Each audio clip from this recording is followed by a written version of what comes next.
Warm welcome to the Property and Investor Podcast. I am your host, Paul Lanfear. Um, Before I begin the podcast, as the usual inner lawyer disclaimer, nothing in the podcast is health advice, legal advice, or indeed financial advice. Of course, do your own due diligence. Thank you very much for tuning into the podcast. Please do me a big favor and subscribe to the podcast. So we get many thousands of downloads of the podcast from all around the world, actually.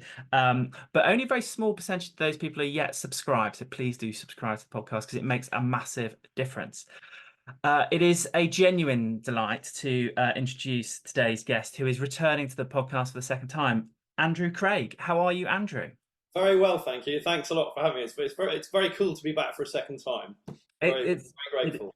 It's very exciting for me to have you back for a second time as well, and it's going to be very different to the first podcast. So if you've had the pleasure of listening to the first podcast, we did I think a 2-hour epic on Andrew's background. So please do seek out that podcast. Now, just from an admin point of view, the podcast was always intended to be originally like audio only. But then various published authors who've been on the podcast said, look, Paul, it would actually be really handy if it was on YouTube as well. So Andrew's version actually went onto YouTube about 6 months later. Please seek it out. How are you, Andrew? Are you alive and well? Yeah, very good, thanks. Although slightly concerned that you just suggested that we did 2 hours on my background last time. I think it was only about 20 minutes. Come on, that's a bit unfair. Well, it was a wide-ranging podcast, and I'm very pleased with it. You know, really good podcast, and the feedback on it was excellent, as we'd imagine. So, by way of introduction to Andrew, I'm going to say a couple of things, and I'm going to hand over to Andrew to say a couple of things. I was really intrigued, Andrew, and took actually great pleasure in reading your LinkedIn profile this morning, as I normally do, because this is what Andrew says on his LinkedIn profile, and I'm obviously summarizing for brevity. He's got this mission about 2 core objectives. 1, massively uplift financial literacy amongst the general population, and significantly improve the funding environment for small life sciences companies. And he does this through Plain English Finance Limited, and obviously the books. We'll touch on the books. I think that's a cracking, short, to the point bio, really positive. So my questions which follow on from that, and if this isn't too much of a punchy start, Andrew, is why should we be listening to you about personal finance? I believe we should, but why should we? And what was it that motivated you to write your book in the first place? The first one? Yes. I mean, why should you listen to me? It's the bookshelf over my shoulder there is real, not a screensaver. And I mean, it's slightly pretentious, but I guess I was very fortunate that I went into the city in the late 90s, and after a few years of, obviously being relatively highly paid, luckily, not ridiculously highly paid, but pretty good for somebody in their 20s and then early 30s. And the reason I mention that is just because I managed to squirrel away a fair bit of that, and I didn't have excessive lifestyle creep. And what that then gave me was several periods in my life where I had, more than a year, and in one case 2 years, between jobs, voluntarily, because I took time out. I had various entrepreneurial things I was trying to do at different points of my 20s and 30s, and then now in my 40s. And I think the key, obviously, if you're in financial services, I was a stockbroker. I was dealing with companies all over Europe and the UK that were basically smaller than $5 billion-ish market cap. And many hundreds of them. I say in my bio, I've met over 1,000 CEOs in my career. So there's the professional element of having that experience of equity markets and shares and financial markets and everything else. But as I say I think the bio to that book, ahead of when I was writing that book, is probably the key differentiator, which gave me, the confidence, if you like, to think I might be able to, in some shape or form, add some value to a kind of mass audience rather than, my clients professionally, was just reading books. Like was the time to, I have now read, it is knocking on 1,000 books. I was trying to work it out the other day, not all of which are dull, stuff about markets and economics, but an awful lot of which are about economic history, politics, history, think over and above the technical elements of, the Financial Times corporate handbook of corporate finance, or, the more technical tomes. And I think, busy professionals in front office jobs at investment banks actually seldom get the chance to do that. Mhm. Because even if you work 80, 90, 100-hour weeks, as so many of them do, you very rarely get you go on holiday how many times a year and then you sort of just slump on the beach with Dan Brown or, Harry Potter or whatever else might just be a bit of light relief. You're not going to sort of wade through complicated books about financial history or financial market history or capital markets or whatever else.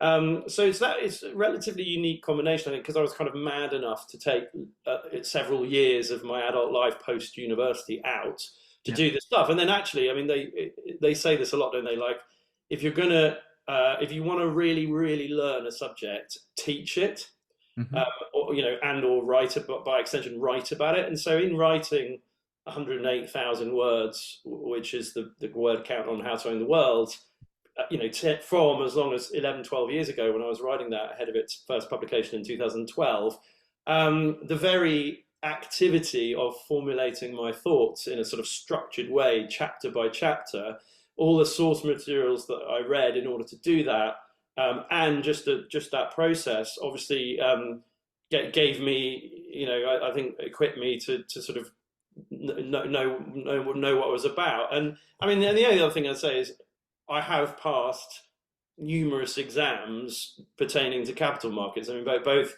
right back in the late 90s when I was first becoming a stockbroker, and I was at Swiss Bank, or UBS as it is now. Mhm. And you have to do, you do a mini MBA, what they call a graduate training program, and you learn about like options pricing and equity markets and bond markets and interest rates and inflation and all that stuff.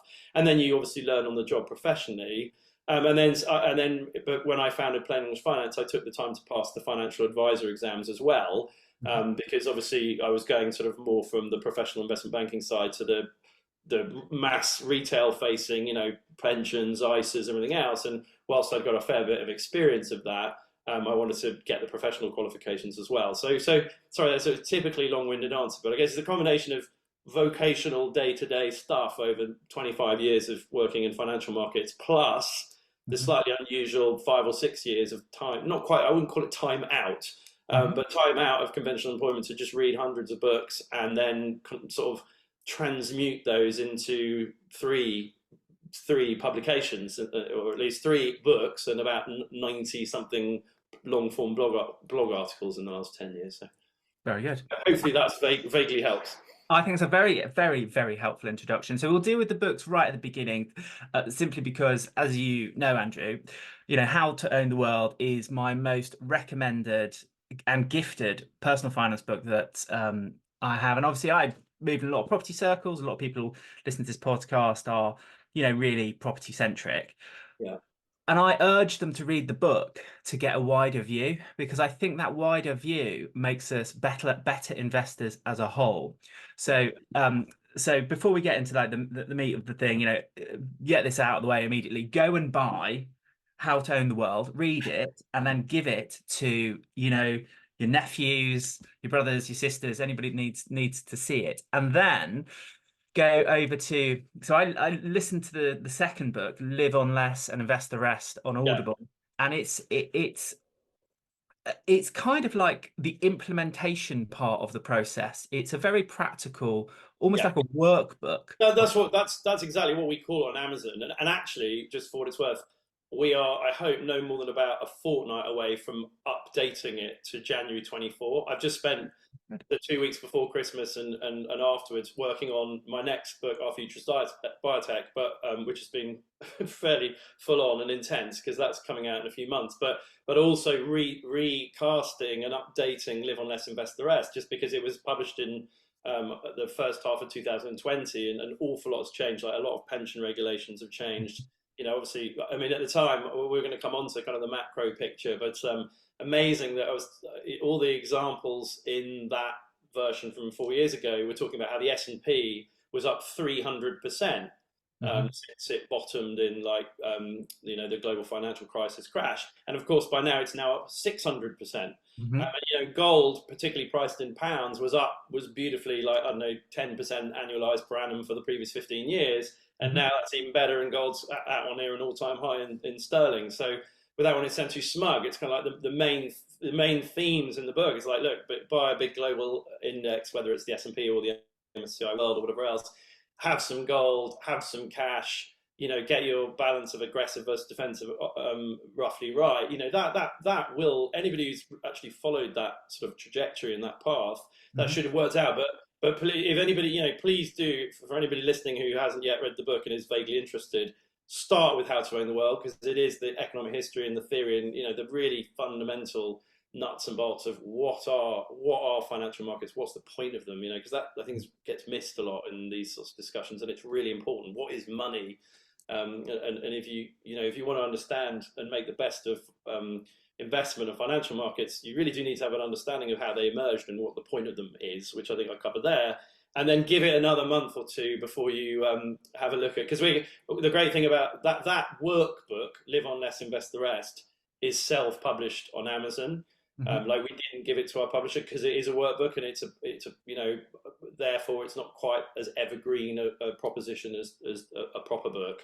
And that's why I'm gonna necessarily have updated it. But that will be up in lights again. The new version will be up in lights on Amazon within, I hope, 2 or 3 weeks. On our website again. And yeah, particularly one of the most important sense change in that version actually is just how you think about using your pension account versus your ISA account, because that's one of the really difficult, nuanced things that it's hard for us to kind of legislate for, because it's very personal to you, and are you self-employed or are you employed? If one of the big reasons for that change is because of auto enrollment. So the government's brought in this auto enrollment thing, and so now most employees in this country should have a rather better sort of pension situation than they might have had when I first started putting that workbook together, and that was just quite important to treat. So yeah, thank you very much. By the way, before I forget, I'm always really touched and honoured that you are a bigger fan of the first book. It means a lot to me, genuinely. And it's interesting you talk about different editions. So for the benefit of those only listening to the podcast and without the benefit of seeing the visuals on YouTube, as I was thinking about this podcast over the last couple of weeks, I walked past our bookshelf and I found this version of How to Own the World.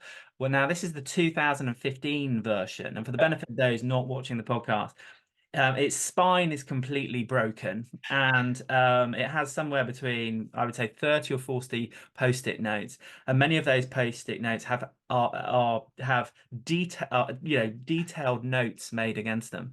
Because I remember reading the book for the first time, and it was recommended to me by a friend, and my reflections on reading it the first time was, oh my God, I wish I'd had this when I was 21. Because I remember getting my first job, a well-paid job, and going to see my colleagues and saying, oh, I've been sent the pension plan, what should I do? And I'm not in any way being critical about my former colleagues, because they probably gave me some really good advice, but I was just too stupid to understand it. But I look back now and I think, I won't want to go into the details of the pension scheme, but I've got a feeling that my employer made a match contribution up to a pretty chunky percentage, which is probably not available in this day and age. And I think now, back to my 20-year-old self, if I could port myself back, I would say just whatever it takes, load that puppy up. 100% free money. That's one. You're going to be very lucky to make, let's say, a 9, 10, or 11 or 12% return through an economic cycle in your investments. You guarantee yourself a 100% return if your employer is matching, and that is. Match contributions is absolutely a key thing that we've just updated in Let's Invest the Rest for that very reason. And obviously none of this is financial advice, and this is just purely anecdotal. But I remember putting it into a reasonably measured multi-asset fund, which at the time I was highly economically productive. I had a large salary, and I had about 50 years worth of working life left. Exactly. If I could go back to that stage now, I would just put it in a full reasonably punchy high risk equity portfolio, and then just max out the contributions until my employer wouldn't pay any difference, and then forget about it. But I didn't, because I didn't know. But your book, I think, would be the answer to that. So by the way, the other gnarly job that I've got ahead of me, so I was saying to you before you click record, I'm hopefully going to finish either tomorrow or over this weekend the final submission draft of my book on biotech called Our Future is Biotech that I've been working on for 2 years. And it's a bit of a long story as to why it took so long, but you know, that's been such a brutal job. I'm really excited. It's literally going to be life changing just to finally get through the last 50 pages of that, and I'm really excited about it because I'm, you know, going over it in the last week or so. You know, I just can't wait to get that content out because it means an awful lot to me, and I think it's quite important for the trajectory of the world economy and the UK economy and everything else. But the next, so once I sort of paused for breath and possibly had a small holiday, once that's done, the next one that we actually have a book deal for, which again, we got that deal 2 years ago, is How to Own the World for Teens. Mm. It's got a working title is Owning the World for Teens, or Teens and Young Adults or whatever. And that's also been a really tricky project, mainly because I had too many other projects on, but also because trying to retool How to Own the World for a teenage audience is really quite difficult. Like, what do you include? What's too technical? What don't you include? But the broad point being is that if we can be vaguely successful with that publication, you know, hopefully it will get it in front of quite a lot of teenagers, and then they won't have the experience that you just said, because they'll be raring to go into their first job and know exactly what to do. So yeah, assuming I can pull my finger out and get that done in the second half of this year. Well, look, as soon as it's published, let us know. We'll do another podcast. Yeah, 100%. You know, and actually, I'll spare their blushes. I'm very fortunate in that I've been collaborating with two teenagers, Yanni and Gaia. Although I think Gaia's probably about 20 now. She was 18 when we started. It was a while ago. You know, they have a reasonable social following, and you know, I think there's scope for us to get quite a big audience from the you know, the whole TikTok thing and Instagram, and which I don't do. I think it will open us to a whole new audience, and if the devil's in the detail, because as I say, writing the book so that it is appealing enough to a sort of 16 through 19-year-old is quite challenging. Yeah. But if we can pull that off, hopefully we'll make things like pensions seem rather less boring than they usually seem to most people.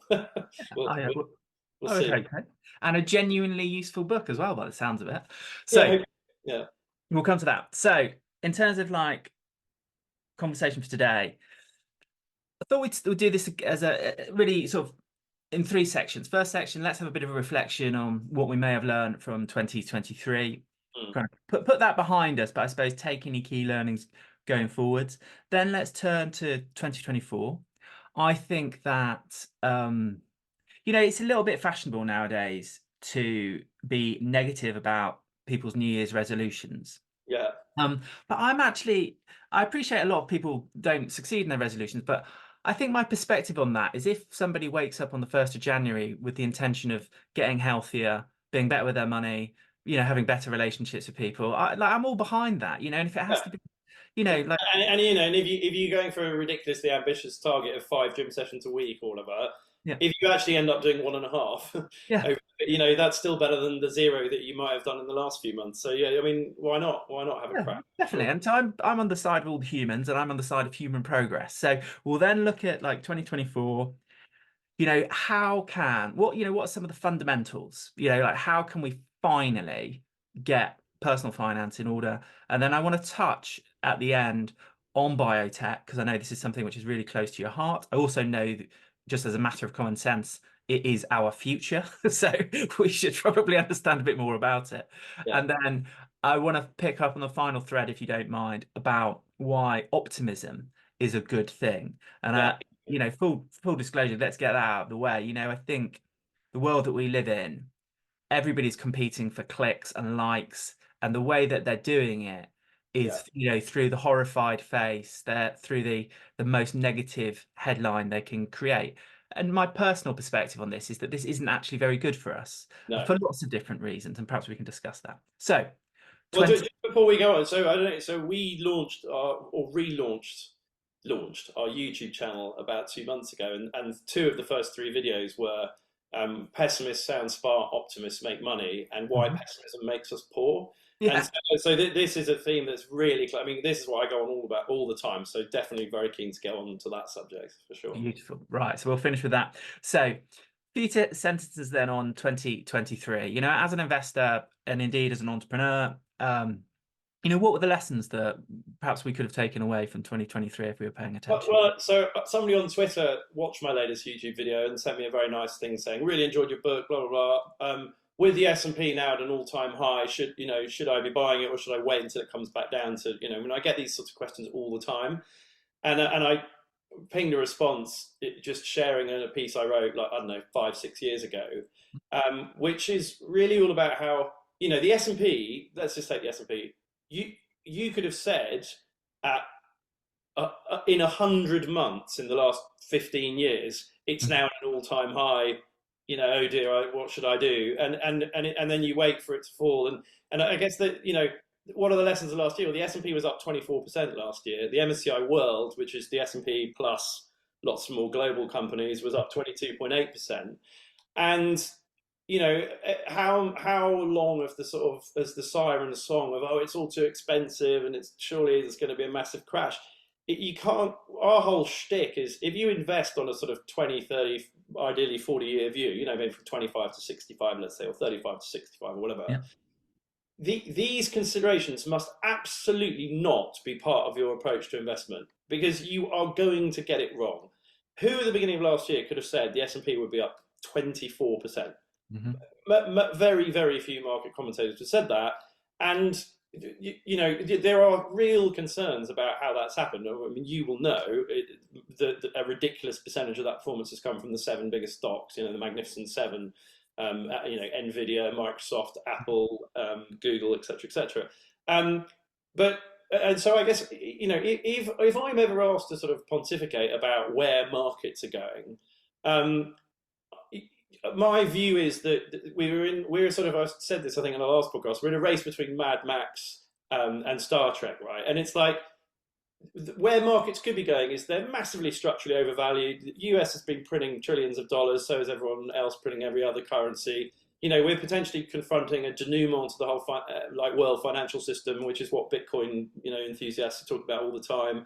You've got to have some gold because of that, and there could be a really, really horrible end to the story, which would be a 50-60+%, like in 07, 08, maybe even worse, because structurally the rubber band is stretched even tighter. That's the sort of Mad Max outcome, and with the geopolitical problem, because there's another thing, right? Think of all the geopolitical awfulness of the last year: Ukraine, Russia, and then obviously since October, the horrendous situation, Israel, Hamas, everything else. Notwithstanding those geopolitical problems, Taiwan, now we've got Houthis, and this is a really important lesson: is the relationship between the performance of financial markets, and particularly equities, and geopolitical tensions and Main Street, and what's actually happening boots on the ground. How many British high streets right now are like ghost towns with boarded up businesses and stuff, yet the stock market's going up 24%. It's really important to understand there's actually very little correlation between like geopolitical events and what's going on with Main Street and recessions and stuff, and what financial markets do, which is really, really poorly understood. But so to the Mad Max thing, maybe until with geopolitical events, until there isn't, right? Until a geopolitical event like Nazi Germany and a Second World War, actually, but actually, if you'd been an investor in stock markets all the way through the 30s and 40s and 50s, you would have been fine. Notwithstanding the horrendous ruction of 6 years of the Second World War, and you certainly would have been more than fine if you'd been able to buy and own gold, right? So again, which is another reason we're always talking about gold, but so the sort of horrendous Mad Max scenario of maybe with the rubber band is pulled too tight, there is going to be a massive crash, etc., etc., etc. That is entirely possible, but so is the counter argument, which we'll come on to when we talk about biotech and stuff, which is actually all this money printing, all this stupid government policy, all these societal changes, culture wars, geopolitical problems, all the kind of horrible bad news that could presage a big correction in markets. Could the Star Trek scenario is actually you only need 3 or 4 more Apple or Microsoft sized companies to soak up all that liquidity to generate that real wealth. If we like basically cure cancer and basically sort out robotics for elderly care and make energy production, if we can carpet the Sahara with solar power and then transmit and store that power, using biovoltaic cells and just these frontier technologies that don't get anywhere near enough press, by the way, then maybe the market, there will always be volatility in markets along the way. But where will the S&P be 20 years from now? It could be at 20,000 because we've created all this real wealth, and the average human now lives to 100 and has really cheap energy, really good healthcare, better cars, better aeroplanes, more leisure, more football stadiums, more, and so, because actually that is the record of the last century, right? In the 60s, in the 70s, with the oil shocks, you could time and time in the 80s, with Iran Contras, there's always some terrible news story, and you can always find a reason to sort of freak out and think the market's incorrect.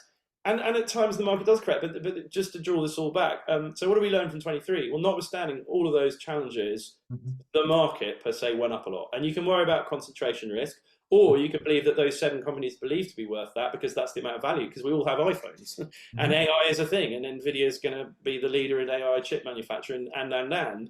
And what's the prognosis for next year? I don't know. But what I do know is that your biggest ally as an investor is to invest for the very long run and to ignore the news. And last year basically taught us that. If you listen to the news, last year there were banks going bust in the first third of the year, first quarter or two of last year.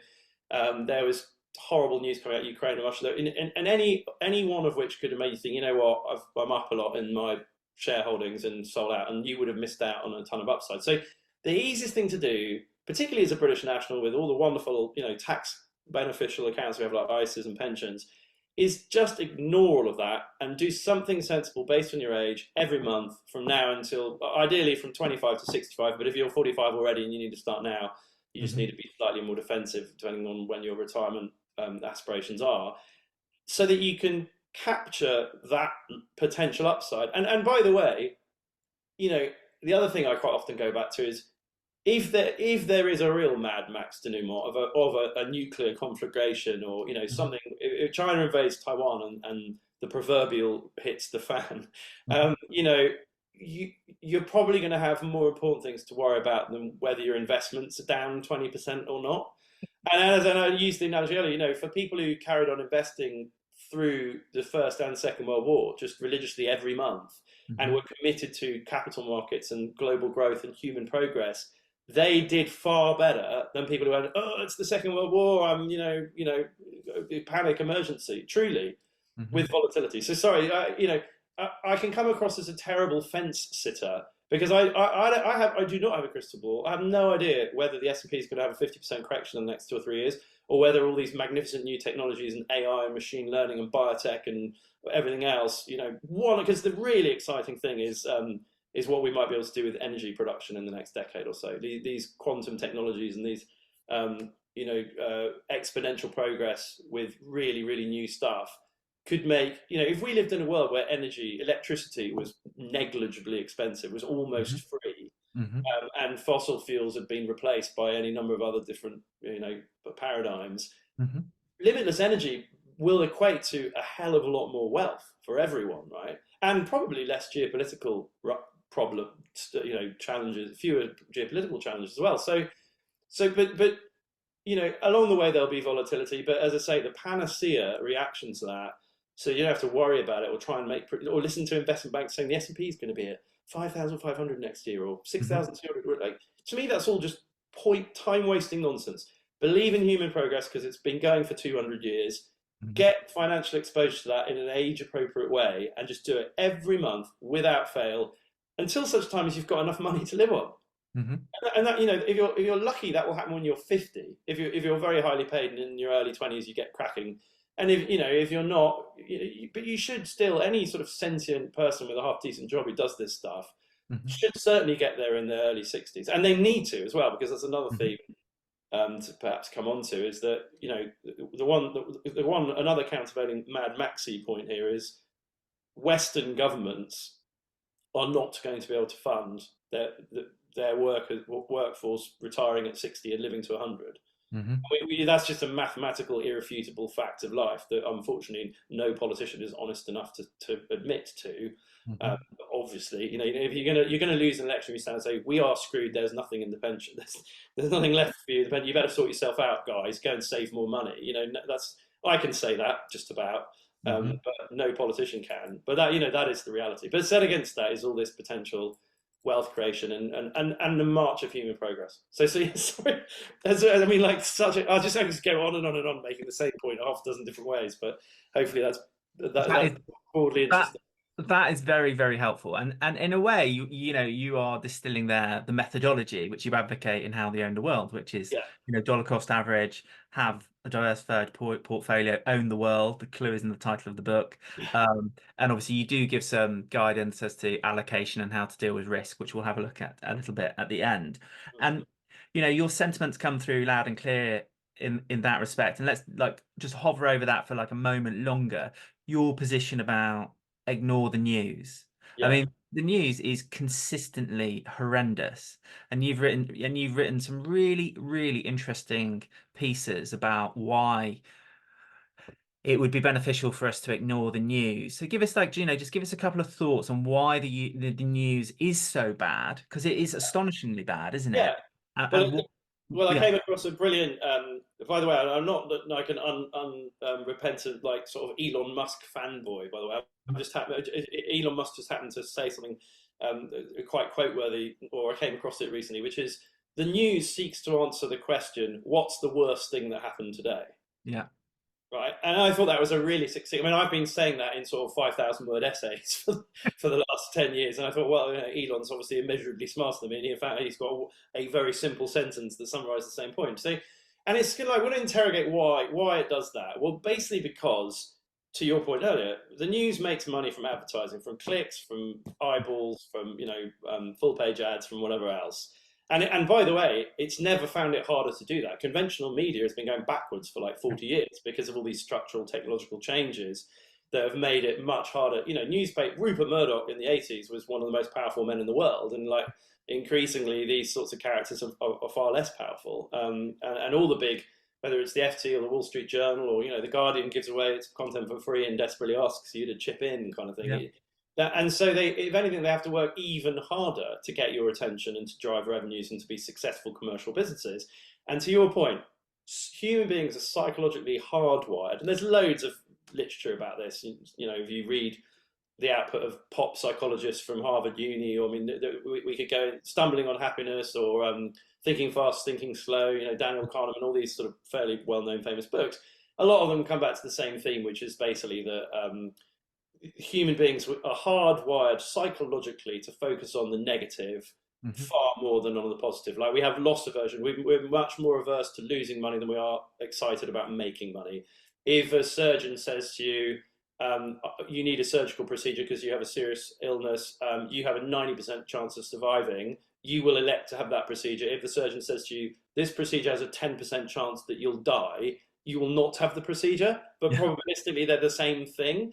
yeah. So, which is fascinating, right? So it's just an exemplar of how imperfect human psychology is, and the reason for that, which is a bit sort of pop psychology spurious, is the basic thing that is always said is that in an era where a tiger, a saber-toothed tiger, well, it wasn't a saber-toothed tiger, so I don't think man and saber-toothed tigers ever overlapped, but go back 1,000 years. And our forebears were wandering around with spears, and they were threatened by wild animals, and they were threatened by any other tribe or village. But you were at real risk all the time, and so our psychological software was built for self-preservation to really remember and dwell on negative things. Like if somebody was ripped apart by a wild animal, you'd remember that and be bloody careful of wild animals forever thereafter. So that all sounds a bit spurious, but that is, we are literally tuned to negativity just inherently psychologically. That's how our brain works, which means that if the press needs to get your attention and make money, they use the expression, in famous newsroom saying is, if it bleeds, it leads, right?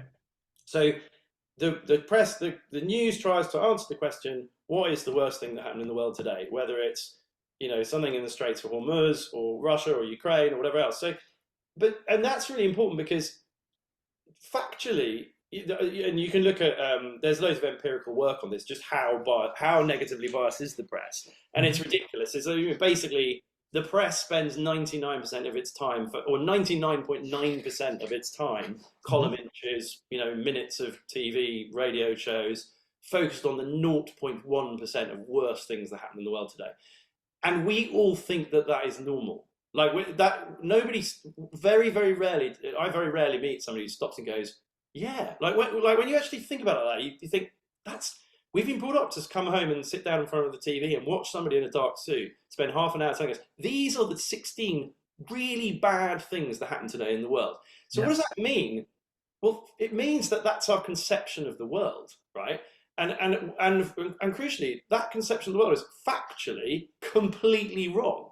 Because out of 8 billion people on this planet, yesterday, 7.995 of them had a perfectly safe, even people in really, really, challenged places like Mogadishu or Baghdad.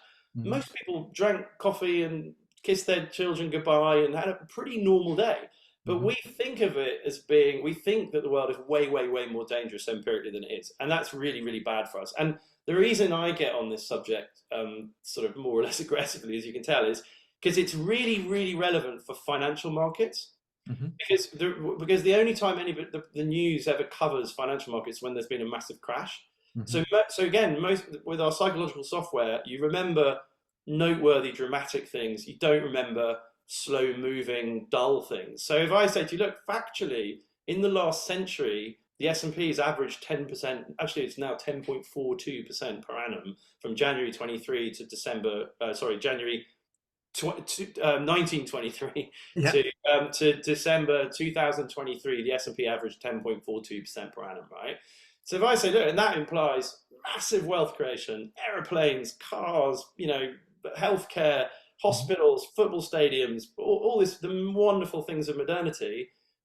None of that has ever been front page news because it happened gradually and iteratively, right? None of it, literally none of it. All that's been front page news is Cuban Missile Crisis, Chernobyl, I can go on. And nobody, a stock market crash is always front page news, or at least front page of the markets. The slow, steady appreciation of wealth delivered by human progress, scientific improvement, population growth, the wonderful sort of fruits of modernity are never celebrated by the news. They're celebrated a little bit in long sort of op-ed pieces, or if you read scientific, the New Scientist or those sorts of things.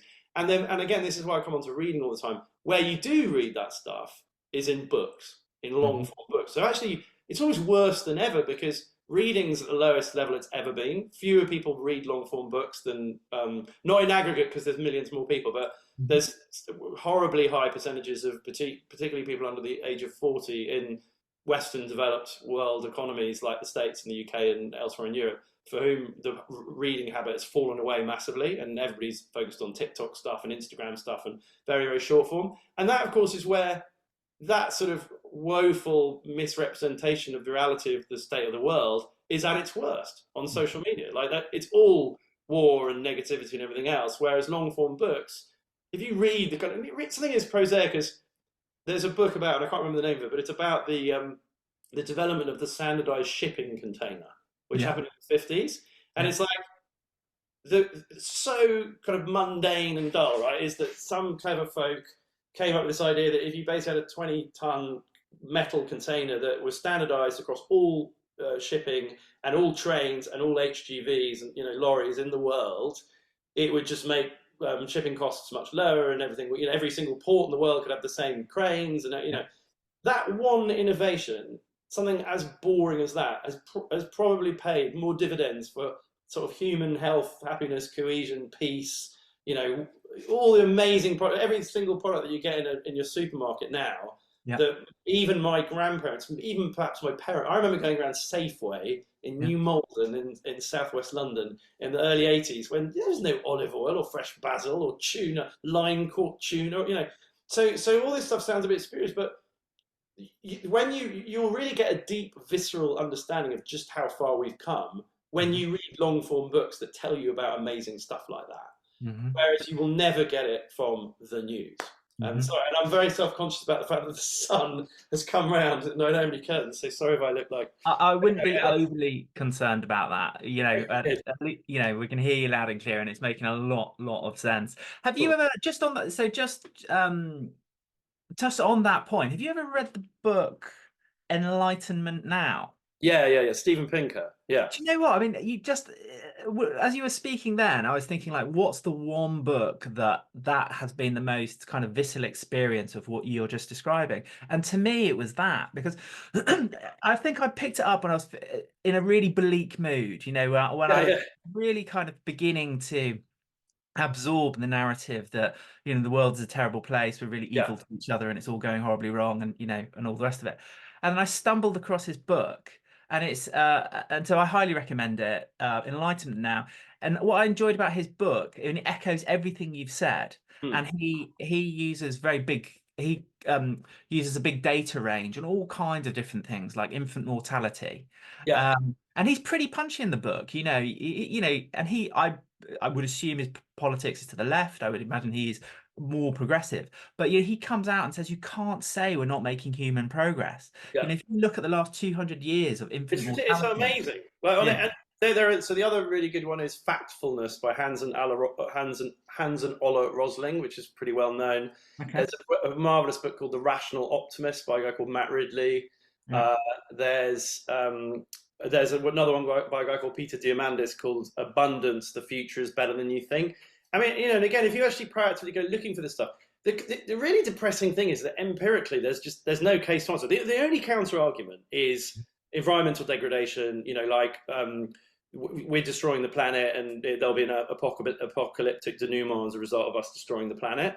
yeah, And people like Greta Thunberg and Alexandria Cortez, whatever her name is, Ocasio Cortez. I always get yeah. her name wrong. The strident US, very lefty US congresswoman. They make these statements like the world's going to end in 10 years' time, and then that obviously gets front page coverage and percolates out sadly particularly to young people who, when surveyed, a lot of young people are very, very depressed about the future. And it's a real shame, because actually I think if you really, really go down the rabbit hole on what's likely to happen, Mhm. exponential problems like environmental degradation have exponential solutions, and they have done for the last several hundred years. Thomas Malthus in 1798 was saying that human population would outstrip our ability to feed itself when the population of the world was like less than a quarter of what it is today. And Mhm. the counter argument to all of that is it's all going to go wrong. We just haven't got there yet. But actually, if you really proactively go looking for, so for example, cultured meat, the revolution in agricultural productivity, there is half a chance that within our lifetimes, and possibly even within 10 to 20 years, Mhm. we'll have completely revolutionized agricultural production. So that all basically you'll have lobster, pork, chicken, bluefin tuna that will be synthetic, but will be genetically identical to the Mhm. real thing.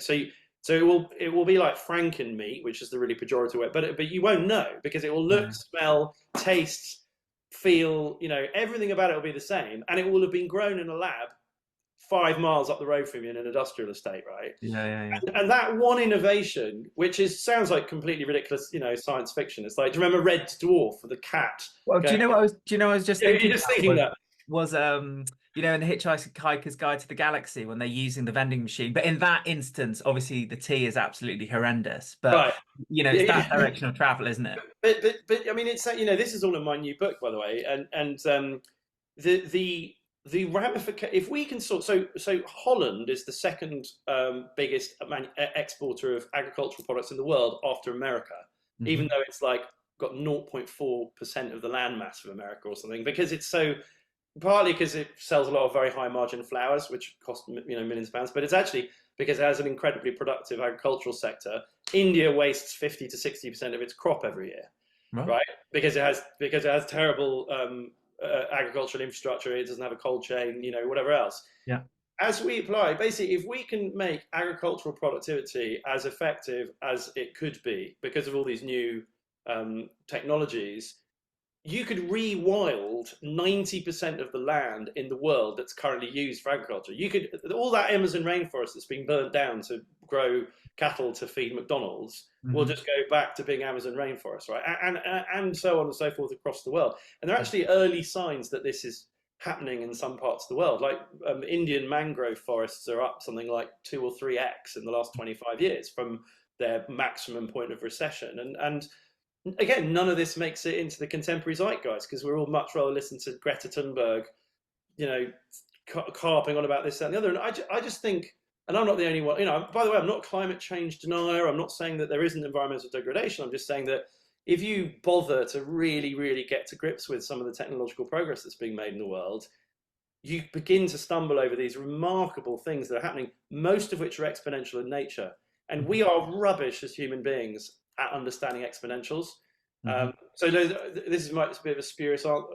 I can't remember if we did this one before last time. I hope not. But so there's a really high-profile US CEO called John Betcher who has a blog, and he used this example of the lily pond. So basically, you've got a pond, and you've got a lily pad with one leaf, and it doubles every month. Did we do this one? But basically, I don't think we did, but I have heard this. I mean, it is remarkable, particularly obviously. So carry on. It's illustrative of how we as human beings can't conceptualize how exponentials will change the world. And so basically, the example says that one lily pad doubles, and after 36 months, the pond is full, right? And if you ask the average person, how many months will it take for the pond to fill, right? It doubles every month. After 36 months, it's full. Yeah. Most people say 18 months. Yeah. But it's not. It's 35 months because it doubles on the last month, right? And similarly, so you think about that, but the reason that's really important is that after 2.5 years of that 3-year trajectory, the pond is only 1/6 full. Yeah. So you look at it and think, so that's what happens with every single with smartphone adoption, with internet growth, with right now with AI and machine learning, with, you know, when we look at technologies, so McKinsey's told AT&T not to invest in mobile phones in the mid-80s because they predicted there'd be fewer than 1 million mobile phones by 2000. There were, of course, 100 million mobile phones by the year 2000, and there are now 7 billion. So they were somewhat out. And that's because that was linear thinking, not exponential thinking. And so, you know, the part of the problem with the news being the way it is that the capitalistic entities that are trying to do these things don't get the oxygen of any press coverage. You know, Kim Kardashian's dress decision gets, you know, way more press coverage, or war in, you know, what Hamas are doing in Gaza or whatever, gets literally millions of times more exposure than a company that's trying to revolutionize agricultural production. And the problem is that means that a lot of these capitalistic institutions are starved for capital. So a lot of them go bust, which means we're not moving anywhere near as fast as we could be moving. I mean, this is all the stuff I get on my high horse about in my book, Our Future is Biotech, because I just think it's such a tragedy, you know, and I've got firsthand experience of companies with amazing science really struggling to make progress with that science because journalists don't write about them.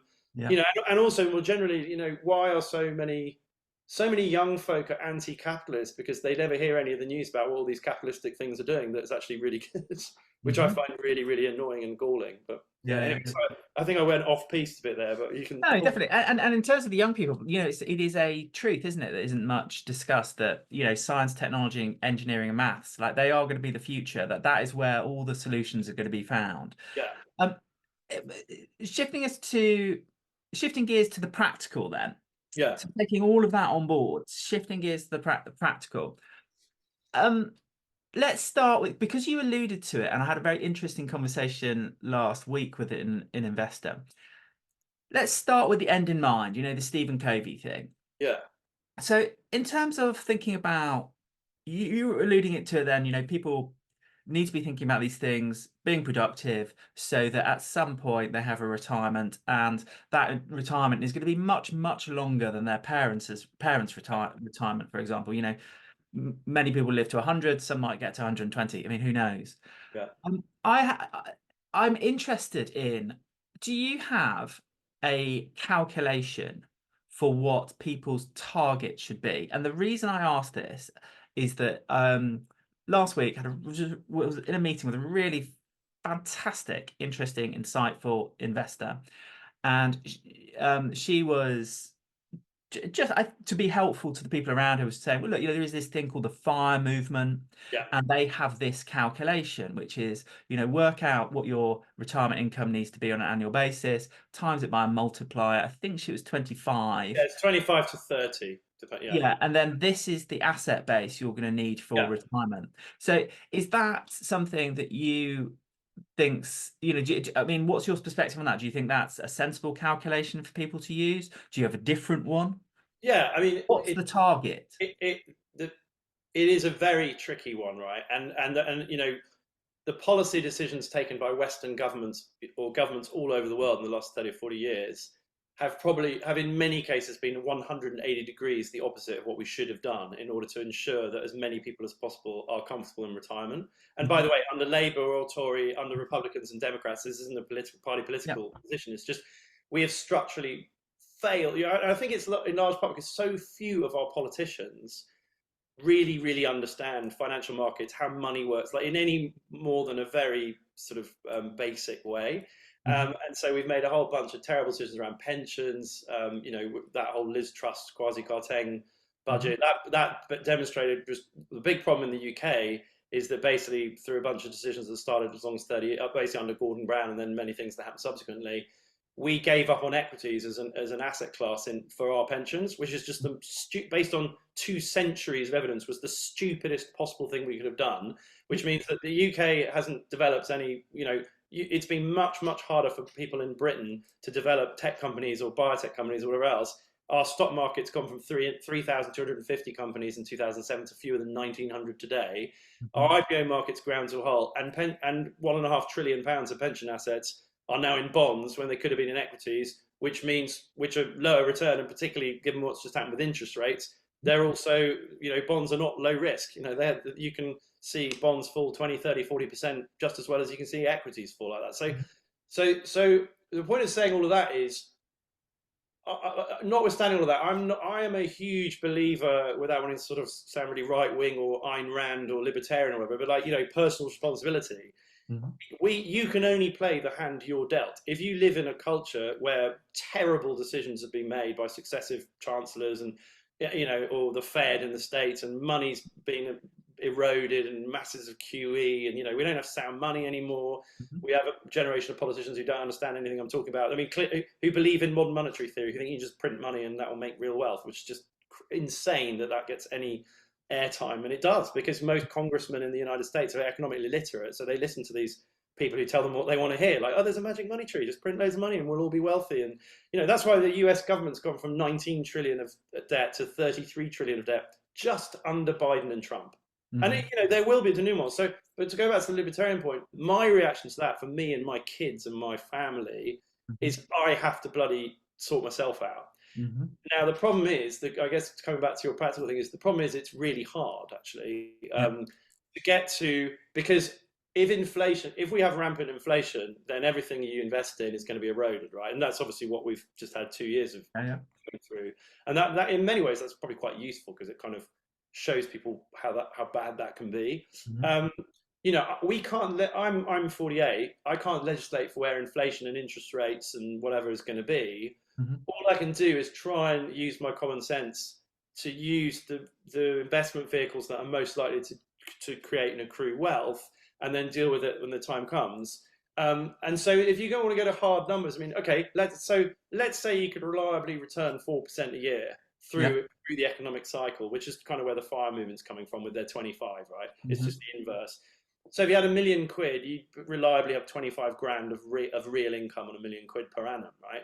And that, that's pretty depressing, isn't it? Like, even if you're a millionaire, if you want to keep that capital, you're going to be making 25 grand a year reliably.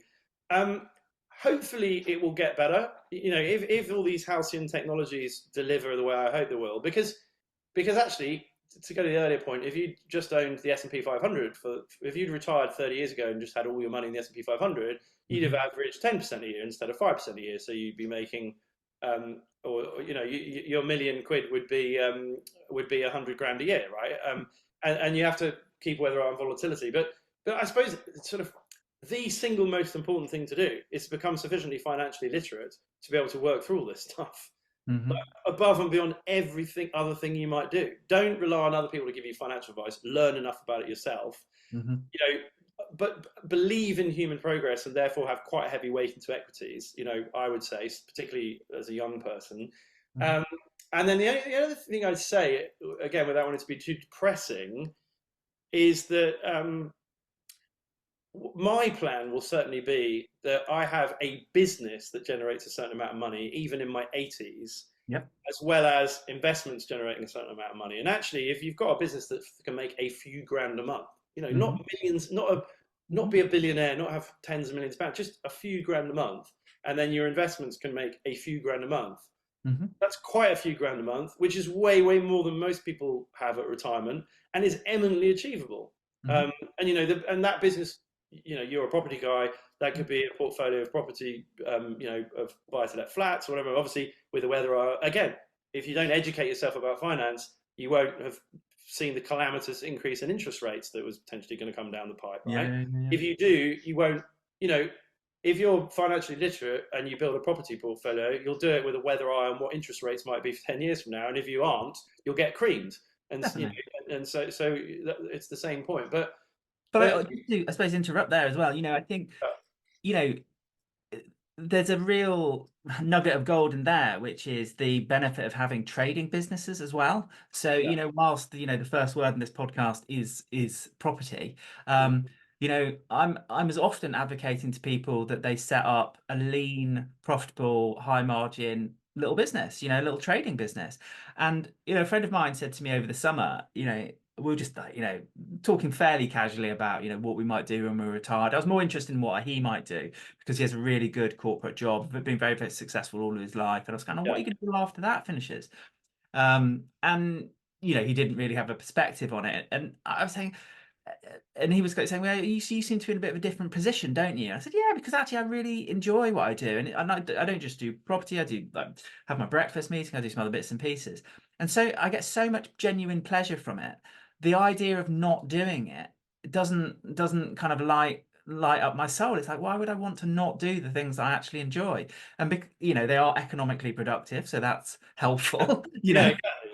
And that, you know, I think we have, again, it goes in many ways. It goes back to the points we make about the news and that sort of zeitgeist of Instagram and TikTok and immediate gratification, no delayed gratification. Is that far too people think about how they can get to making a few grand a month from these sorts of things. Everyone thinks about being a multi-millionaire, right? Yeah, And I yeah. think that's really stupid and really insidious because it's really hard to build a business that makes you a multi-millionaire. And you're going to be like in a tiny, tiny minority of people who succeed with that.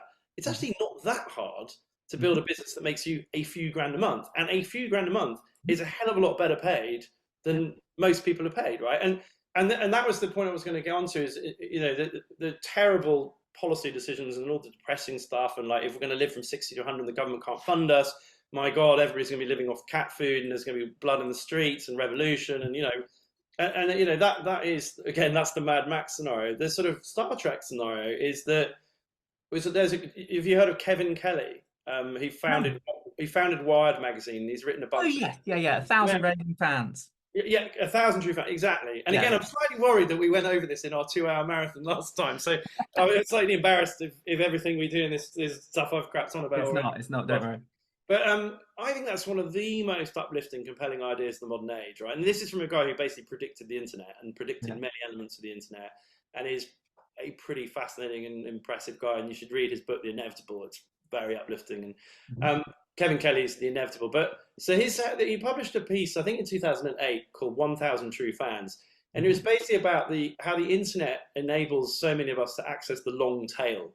So in the Mhm. old days, if you're basically the Rolling Stones and the Beatles sold all the records, and a local bloke who was quite good at playing "What's Over Your Left Shoulder" there, a guitar, Mhm. kind of struggled to make a living. And now the internet gives you access to a long tail. If you've got 1,000 true fans Mhm. who love you so much and love what you do, they will support everything you do.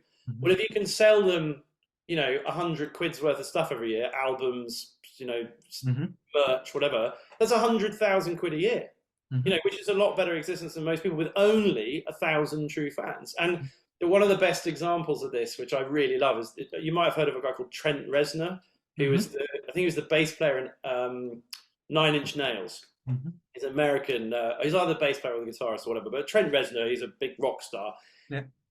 But he was so fed up with his record label and blah blah. He came up with this idea of basically every time he made a new album as a solo artist, he made special edition ones with beautiful artwork, vinyl, amazing artwork, signed, little personal message from him. There was $1,000, and he only sold 1,000 of them. So that every single album he ever launched, he made $1 million guaranteed.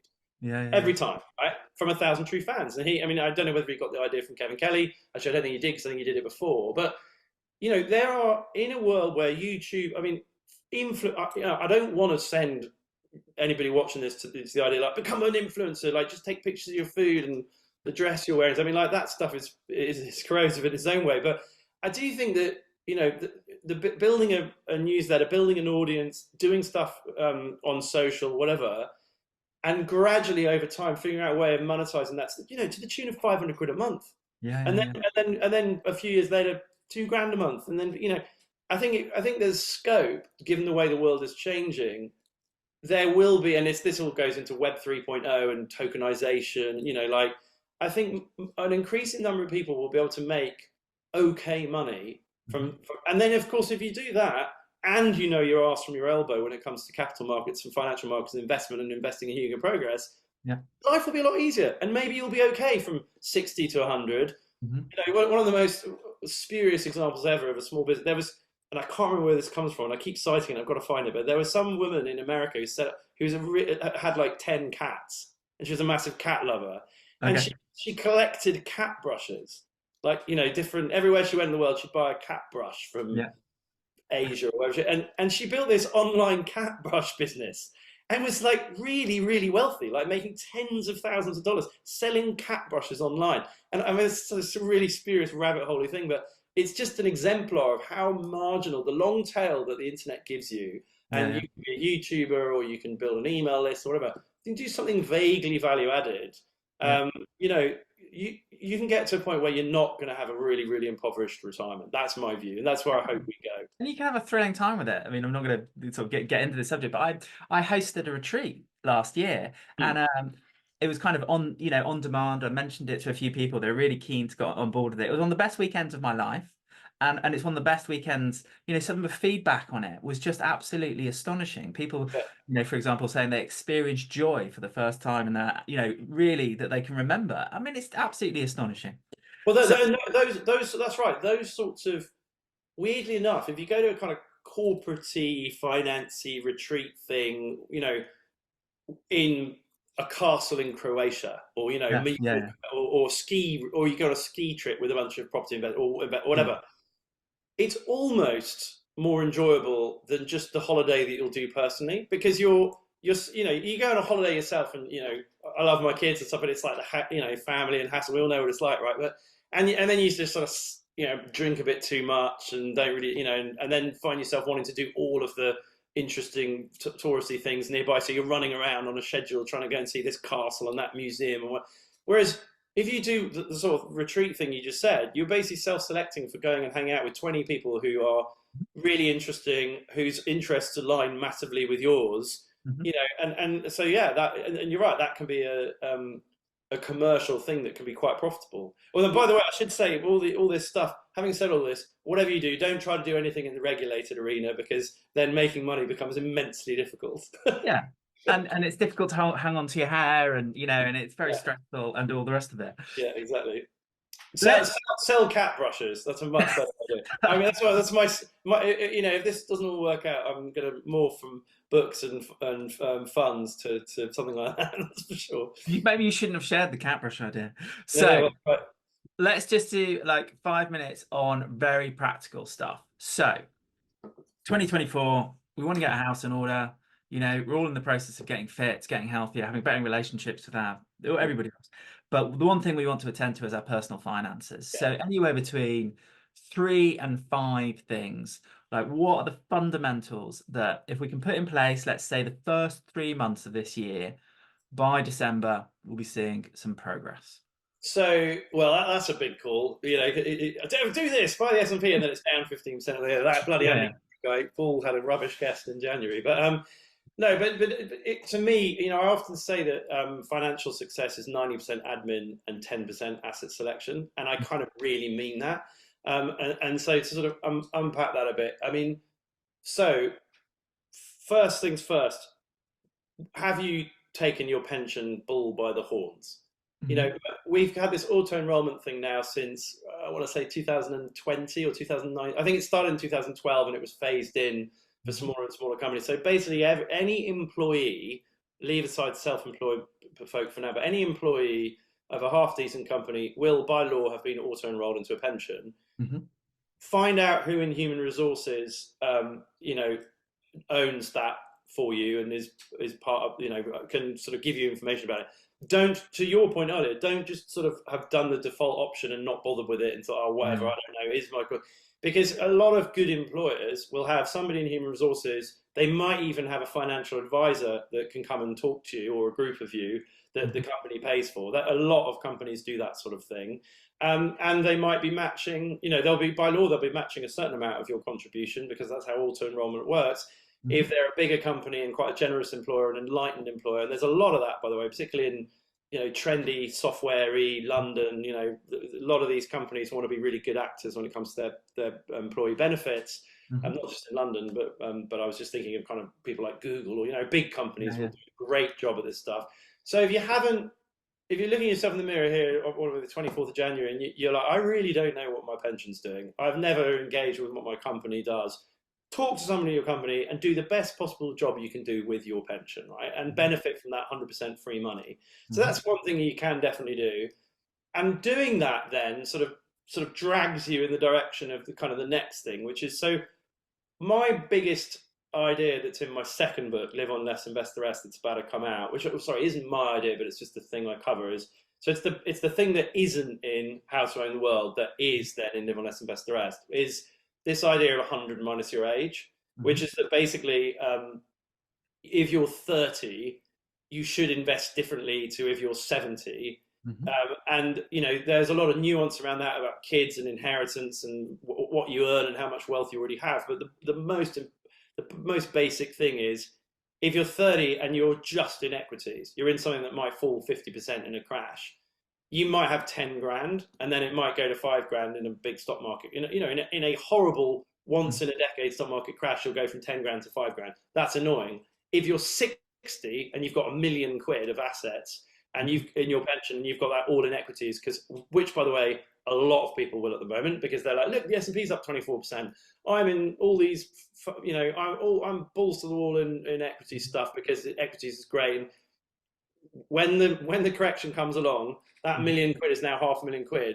Those two scenarios for those two different individuals are the same percentage thing that's happened, a 50% fall in equity markets, but they're completely different life outcomes. The 30-year-olds gone from 10 grand to 5 grand. They're like, yeah, it's annoying, but they've got 30 plus years left to get back up and benefit from the returns the equities give them. The 60-year-old might have wanted to retire next month and buy an annuity, or and now they've gone from £1 million to £500,000.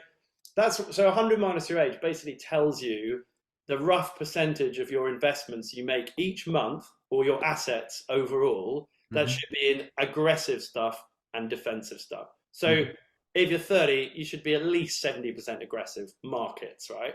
And 30% defensive, just to, because you should just prudently always have a bit of cash and always, whatever. And if you're 70, you should be 70% defensive and 30% aggressive. And I've written a lot about that. So it's like, that's quite useful even when you sort your pension out. Right? So when you go and talk to, because what happens is people go and sort their pension out with the employer, they don't know any of this stuff. So they're like, oh, I'm in a balance. It was exactly what you said a minute ago. If you go in armed with an understanding of what aggressive things are and what defensive things are, and roughly what percentage of your net worth or your monthly outgoings you should put into those things, you can have a sensible grown-up conversation with the person in HR or the financial advisor. Say, listen, I'm 30, and I'm a high earner. I'm going to be 100% in equities, at least until I'm 40, and then let's review it. And then our basic thing is that once a year once you've made that. I mean, again, this is the 90% admin, 10% asset selection. Is if you do the admin and set it up and spend a few hours to learn this stuff and sort it out, you don't need to do once a year. You might rebalance. So let's say you've got some gold, some equities and something else defensive. And the equities are up 25% last year and whatever.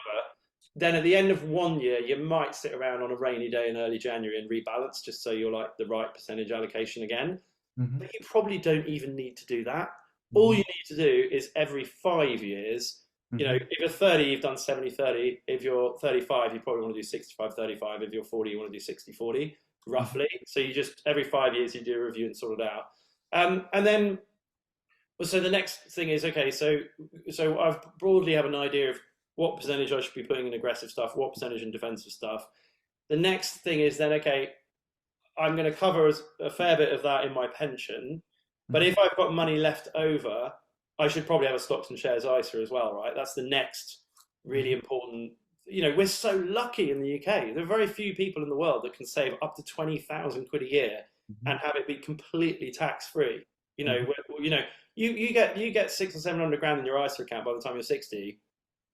That's tax. You'll never be taxed on that. No capital gains, no dividend tax. It's a fantastic thing, and it's a tragedy that too many people have only ever heard of a stocks and share a cash ISA, which is a rubbish investment. We should only ever use for very short-term savings because with inflation and interest rates being where they've been for the last many years, real returns have been negative because inflation is 10% and your interest is 1%. You're losing 9% a year in real terms.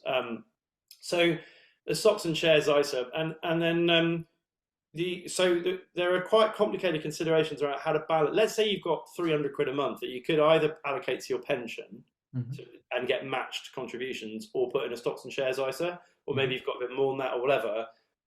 You need to just, and I've put this all in Live on Less Than the Rest, you need to think about, right, you should probably maximize your pension if your employer's matching it, because that's 100% return on day one. There are different tax considerations around, so pensions get paid out of gross income, which is very beneficial. It means you're getting more in. But when you take your pension in 30 years' time or 20 years' time, it will be taxed as income. ISAs come out of your post-tax income, but will never be taxed.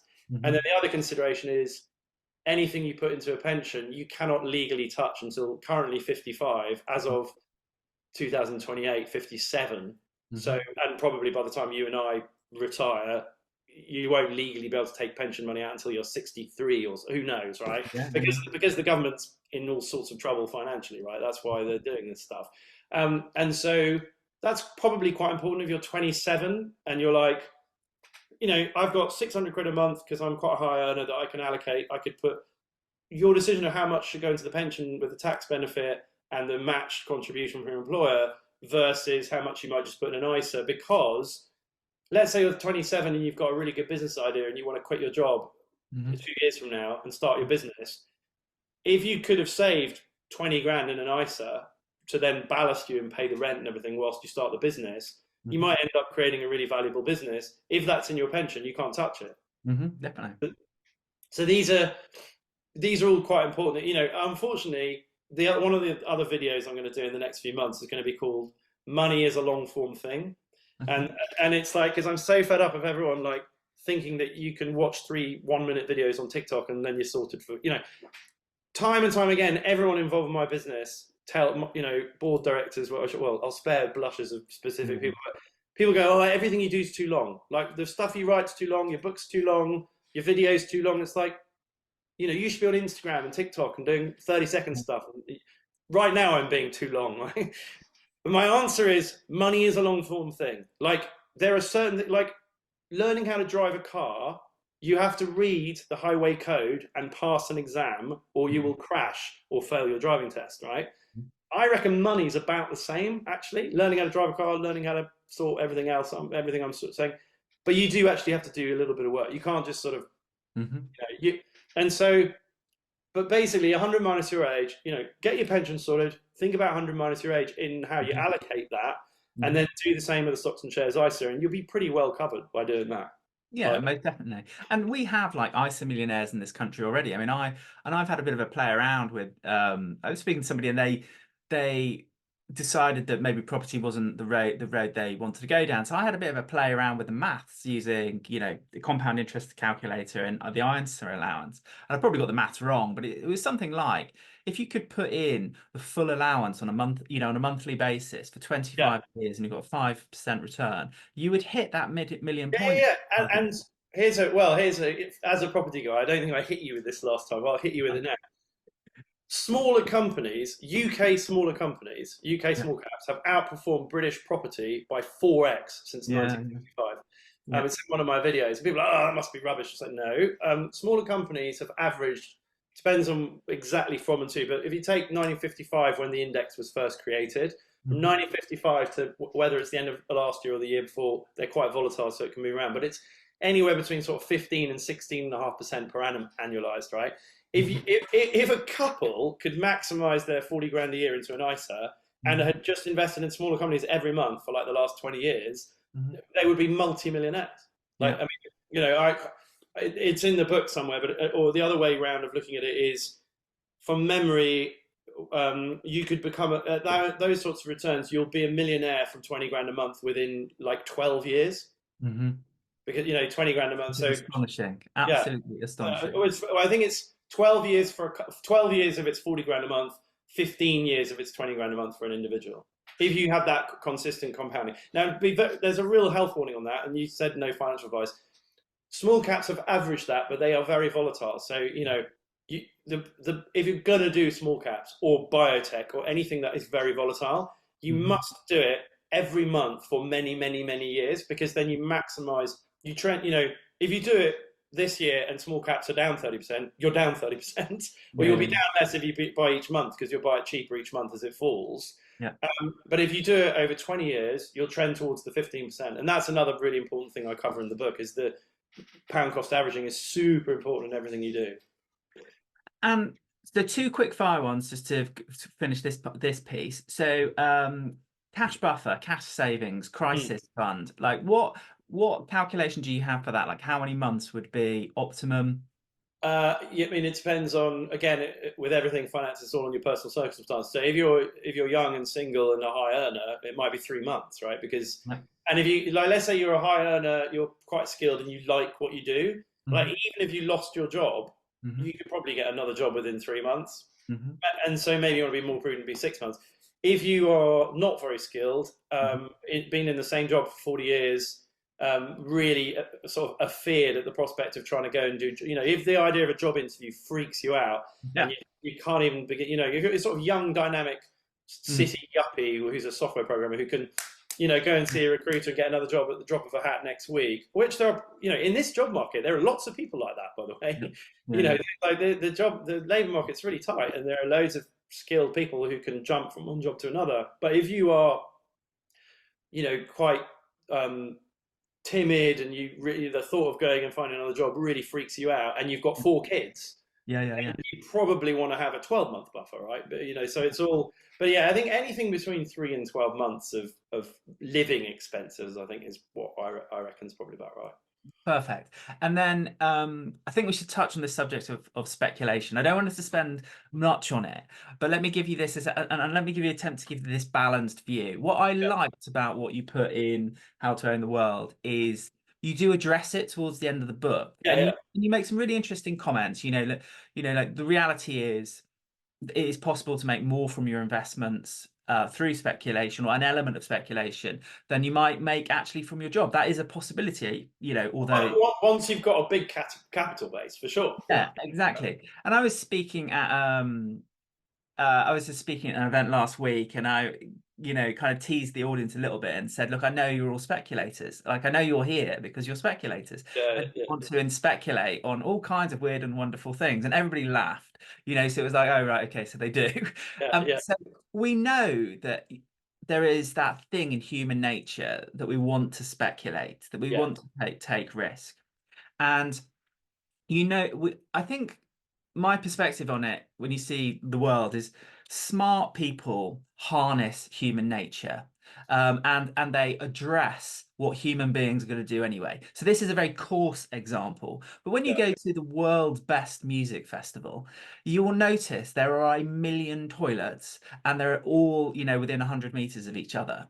And this is because they know how human beings behave. They yeah. know they can't change that behavior, so they facilitate and address that behavior.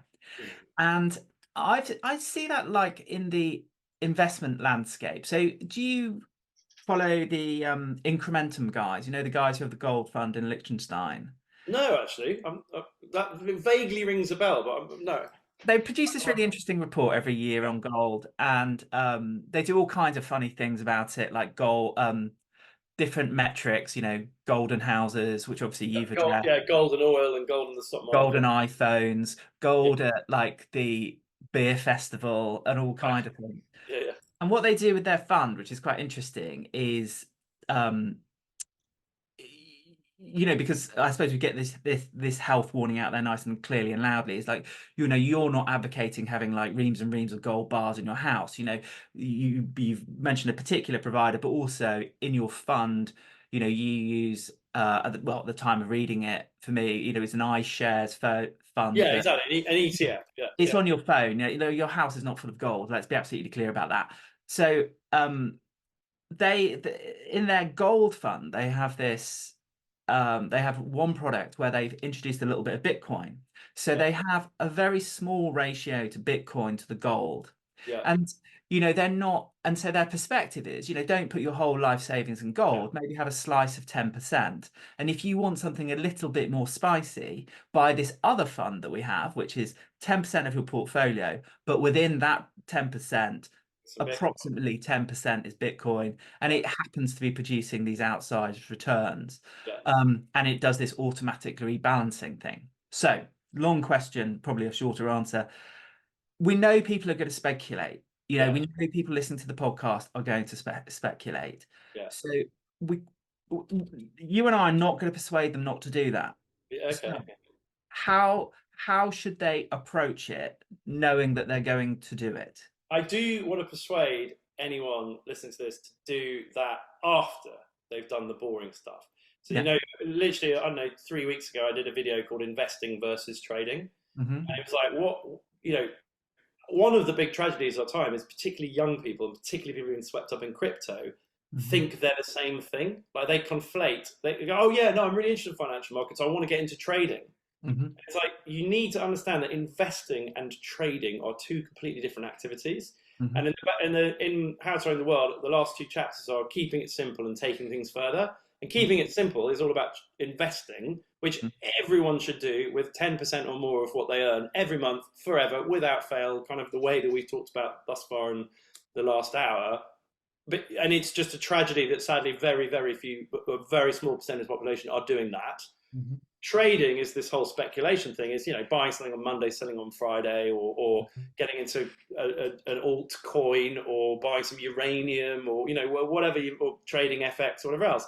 And so first things first, they're both fine, but you've got to do investing first.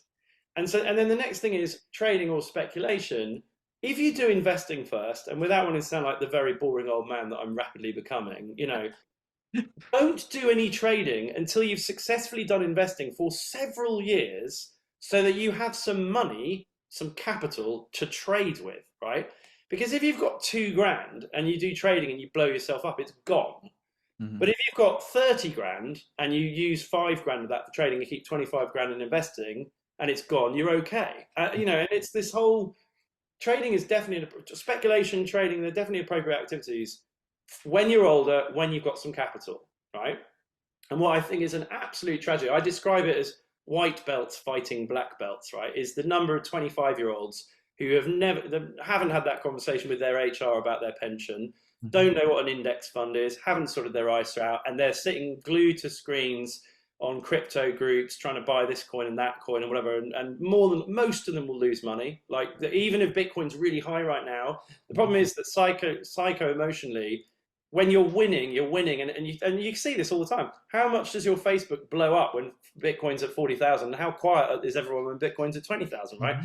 You know, so people only sing when they're winning, and if you are of that mindset and you've never understood investing and you're focused on trading, you are more than likely going to lose all the gains you make eventually anyway, because that's your mindset and you've never got into the discipline to understand the difference.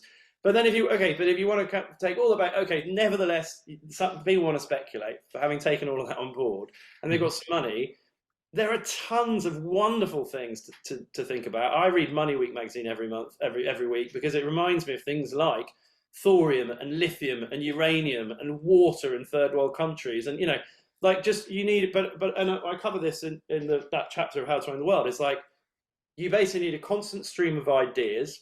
Mm-hmm. You know, you need to be interested in the world. Really importantly, you need to have a basic grasp of fundamental and technical analysis.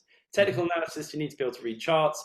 Fundamental analysis, you need to understand things like PE ratios, and, you know, but this is, by the way, if you want to maximize your chances of succeeding, right? Mm-hmm. And I always say, being really good at this is a degree's worth of work, right? Mm-hmm. But if you are really good at it, you've got half a chance of making supernormal returns. It's not just hedge fund managers who might, you know, many of whom don't make supernormal returns. Actually, as a private individual, you have many advantages in terms of liquidity and whatever else. And then, and you also need to have a really good handle on your own personal psychology, like your own tolerance for risk. You know, if you're a hair on fire sort of person who can be up £500,000 and then down £450,000 and then hang on to be back up £600,000, good on you, and that's great. But if you're not and you're going to freak out, you're probably going to lose money. And again, I cover that in. There's a great book called Trade Your Way to Financial Freedom, which is actually a great book, notwithstanding its ridiculous title. Yeah. By a guy called Dr. Van K. Tharp, which is a sort of classic in the genre.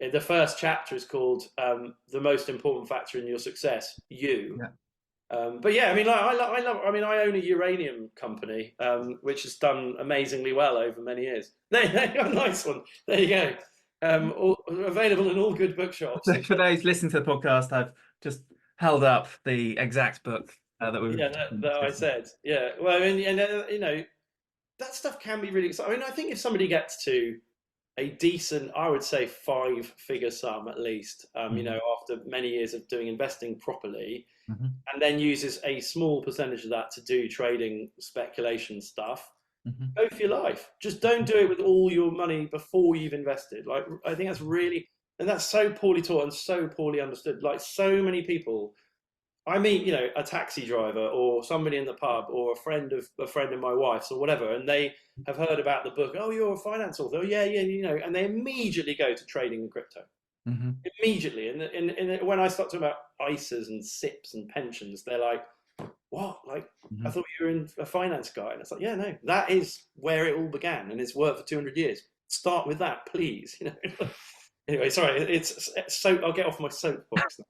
No, that's good. That's helpful. So it has its place, but like attend to the foundations first of all, I think, is the headline message and all of that. So in a moment, I'm going to ask you where we're going to send all these good people, but I do have two final questions for you. The first is why biotech is the future of the planet, why we should all be interested. Yeah, so, and again, I'm slightly worried we did this 2 years ago or whenever it was, but it's actually a fairly simple thesis. So the last century has been characterized by tech. Okay, and you know, I said the S&P's done 10.42% per annum for the last century from Jan 23. And why has it done that? Because of tech, because of Moore's law, because of basically aviation, automotive, shipping, silicon, internet, smartphones, and now we're into machine learning and AI. And tech and Moore's law. So Moore's law is the fact that pricing, processing power per pound or dollar spent doubles every 18 months to 24 months, every 2 years or so. That's been going actually since the steam age, amazingly enough. 60 years before Gordon Moore invented the idea in 1965. But so Moore's law has been the fundamental underlying driver of wealth creation, human flourishing, all these wonderful innovations, and the world being factually immeasurably better today than it was a century ago, and certainly than it was 5 centuries ago. The reason that biotech's about to basically take the torch onwards from tech is because real value is created by solving human problems, right? So we needed to feed ourselves. We created the agriculture industry. We needed to build buildings. We created architecture and construction. We needed to ship ourselves and goods and services around the world. So we created the aviation, shipping, automotive industries. What are the biggest remaining intractable problems for our species today? They are environmental degradation, agricultural productivity, and sickness and longevity, right? The biggest market opportunities are the biggest problems that are remain that we haven't solved yet. Curing cancer, obesity, diabetes, dementia, you know, all of this stuff. The fact that we're aging, most disease is disease of age. That's where the biggest market opportunity is. And the fact that we're destroying the planet, which is one of the preeminent concerns of everyone, but these are all problems of biology, and therefore necessarily it is biological tech, it is biotech that is best placed to solve those problems. And it is the convergence and consilience of that tech, of biotech with tech. Drug development right now is using machine learning and AI, and the convergence is a huge part of the theme. But I think the simple fact that if we can carry on driving equity returns of 10+% for the next century, most of that wealth creation is going to come from biotech. And the Apples and Amazons and Googles and whatever else will be the companies that cure cancer and solve dementia and rewild 90% of arable land, because we can now grow, we can sort agriculture out in hydroponic towers next to every town or city. And that is remarkably exciting. And biotech exponentials are actually more, or have demonstrably been more exponential than tech exponentials for the last 30 years. The most clear example of which is the fall in the price of sequencing a human genome, which was $3 billion in 15 years the first time it was done, and now it's done in about an hour for $100. So that's outperformed. There's some progress there then. Yeah, I mean, exactly. And again, very little of this is, if you're relatively close to the coalface of some of these technologies, it is absolutely remarkable what's going on. And I never see any of it in the press.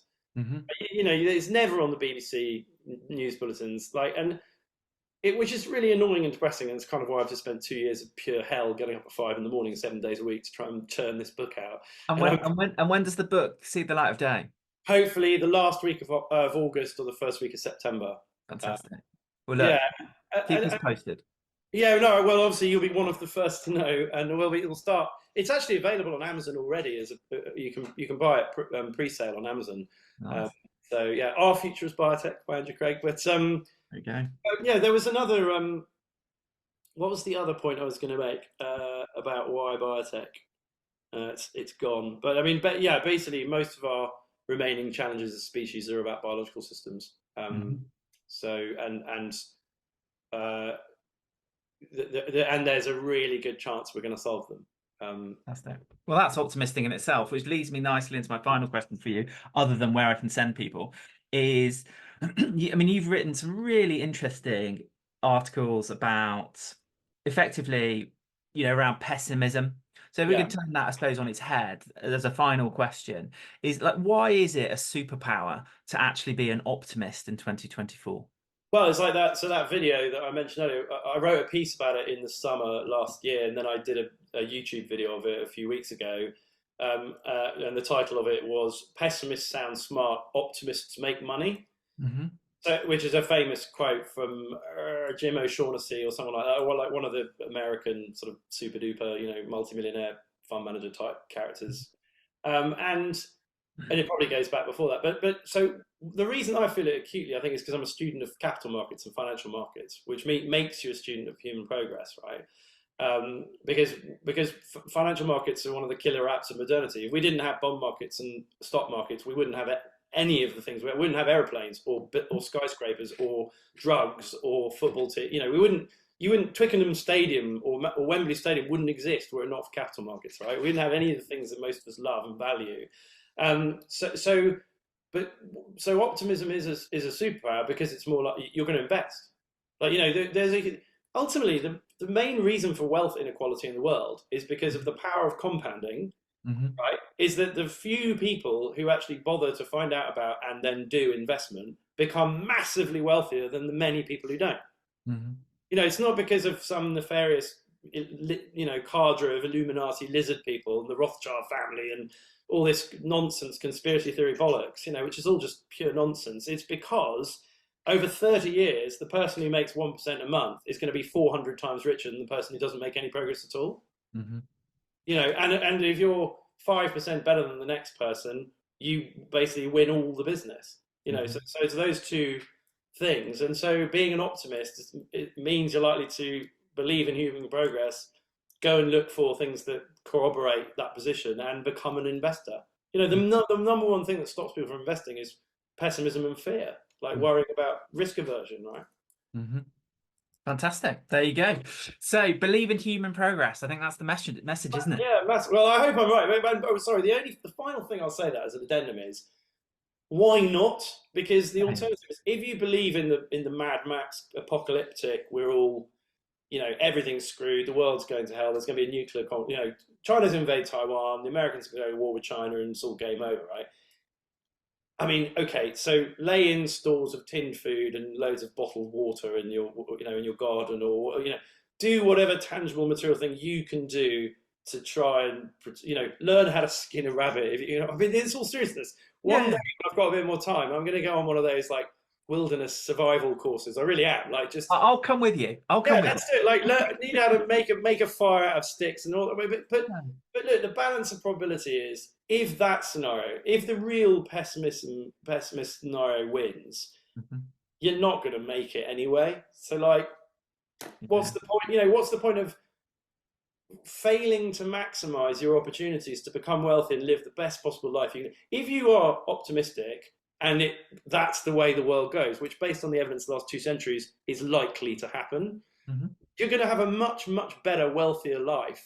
And not just wealthier, you just feel better. Like, you're happier. You're like, rather than constantly, oh my God, war, famine, COVID, pestilence, you're like, no, exciting stuff. Like all this wonderful AI, machine learning. I mean, I'm really looking forward to, when I have a bit more time on my hands, having some sort of computer, not a PlayStation, but like the next iteration of PlayStation, which is fully immersive, where I'll be able to fly. Like, I'll literally get in some machine and fly. I haven't got any time for computer games right now, but I fully believe that in 5 to 10 years, the experience of all those sorts of things will be absolutely amazing. Yeah. What's that movie, the Spielberg movie, Ready Player One, or and that comes with its own sort of dystopian concerns. But believe in all this amazing stuff. Believe that you're going to be able to travel more and experience more, and have more leisure and be wealthier. Because if you want to believe if you want to watch all the rubbish the BBC talks about every day and feel miserable, there's nothing you can do about any of it anyway. There's nothing you can do about whether or not somebody pulls the trigger in, Israel or Taiwan or Ukraine, or there's nothing you can do about it. So you might as well be an optimist and hope that doesn't happen. There you go. We'll have those as our final words. That's absolutely perfect. Right. So where would you like me to send these good people, Andrew? So plainenglishfinance.com or plainenglishfinance.co.uk is both of them is our website. There's a free email service, which I only email every sort of 2 to 6 weeks. It's not, you sign up and then you get an annoying email you have to delete every day, like 9% of email services. But I am quite proud of, we just relaunched our YouTube channel in November. I put my 6th video. I'm going to do 1 video a fortnight on all this sort of stuff. They're like between 7 and 12 minutes long. And we've had, we've nearly doubled our audience since November, which is nice. It's from a very small base. But, we're going to do a lot of that, because people have just pointed out to me that, far more people are willing to watch a 7 or 8 minute video than are willing to wade through a 3,000 word piece in prose. I'm old fashioned. I'm a reading guy, but like, you gotta change with the world. So Plain English Finance YouTube channel and Plain English Finance website, basically. Perfect. I shall put them both in the show notes. Andrew, thank you so much for coming on the podcast, and keep us posted as to the books and everything else, and we'll get you back on. Thank you very much. As always, really great to see you. Really appreciate it. Thanks, Paul. Always a pleasure, Andrew. So there you have it, ladies and gentlemen. Andrew Craig, How to Own the World. Get yourself a copy of the book, read the book. And in the meantime, please subscribe to the podcast. As I said at the outset, it makes a huge difference to all the algorithms and all the other stuff that goes on. And if you want to discuss anything that's written in this podcast, come and join me at the next Property and Investor Breakfast. Some of them are on Zoom, some of them are in person. Click the link below and you can find the one that you want to come to. Thanks very much for listening to the podcast. Keep well and speak to you very soon.